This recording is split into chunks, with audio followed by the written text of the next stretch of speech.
Wito wangu kwa viongozi wenzangu ni kusimamia kamilifu taratibu za manunuzi ya umma katika taasisi zetu. Vile vile ni kuelekeze mkurugenzi mkuu PPRA ili tuweze kusimamia vizuri kwenye taasisi zetu. Kuna kitu kinaitwa name and shame. Kwa hiyo ripoti yako ya mwakani ukitutajia nani wanafanya vibaya zaidi na nani wanafanya vizuri zaidi, itakuwa vizuri, itawatia ari wale wanaofanya vibaya zaidi ili wajitahidi kufanya vizuri zaidi. Baada ya kusema tu mashirika haya imefanywa, sema TANESCO hawajafanya vizuri, nani wamefanya vizuri, tutajie ili waone aibu, wajitahidi wafanye vizuri. Lakini niseme pia kwamba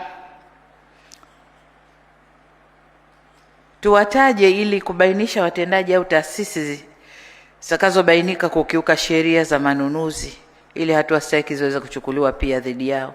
Lengo likiwa ni kuhakikisha fedha za wananchi zinalindwa na kutumika kwa manufaa yaliyokusudiwa. Wito wangu kwa viongozi wenzangu ni kusimamia kamilifu taratibu za manunuzi ya umma katika taasisi zetu. Vile vile ni kuelekeze mkurugenzi mkuu PPRA ili tuweze kusimamia vizuri kwenye taasisi zetu. Kuna kitu kinaitwa name and shame. Kwa hiyo ripoti yako ya mwakani ukitutajia nani wanafanya vibaya zaidi na nani wanafanya vizuri zaidi, itakuwa vizuri, itawatia ari wale wanaofanya vibaya zaidi ili wajitahidi kufanya vizuri zaidi. Baada ya kusema tu mashirika haya imefanywa, sema TANESCO hawajafanya vizuri, nani wamefanya vizuri, tutajie ili waone aibu, wajitahidi wafanye vizuri. Lakini niseme pia kwamba tuwataje ili kubainisha watendaji au taasisi zitakazobainika kukiuka sheria za manunuzi ili hatua stahiki ziweze kuchukuliwa pia dhidi yao. Lengo likiwa ni kuhakikisha fedha za wananchi zinalindwa na kutumika kwa manufaa yaliyokusudiwa. Sekta ya maji. Mheshimiwa Rais, naomba kufahamisha kuwa upotevu wa maji non-revenue water umeendelea kuisababishia serikali hasara kubwa, ambapo katika mwaka wa fedha 2024/2025 wastani wa upotevu wa maji umeongezeka hadi kufikia 35% kutoka 32%, kiwango kilicho juu ya lengo la kitaifa la kutozidi 20%.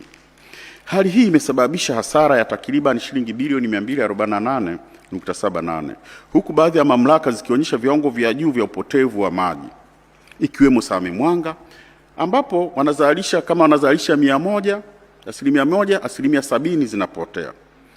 Dar es Salaam 53% ya maji yanayozalishwa yanapotea.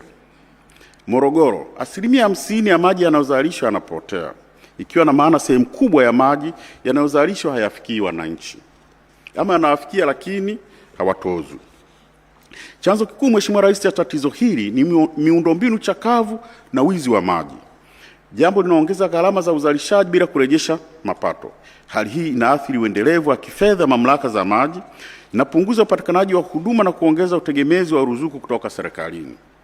Ninapendekeza kuwa serikali iimarishe uwekezaji katika ukarabati na uboreshaji wa miundombinu ya maji, mifumo ya udhibiti wa upotevu wa maji na kuchukua hatua madhubuti dhidi ya miunganisho haramu ili kupunguza hasara na kuongeza ufanisi wa sekta ya maji.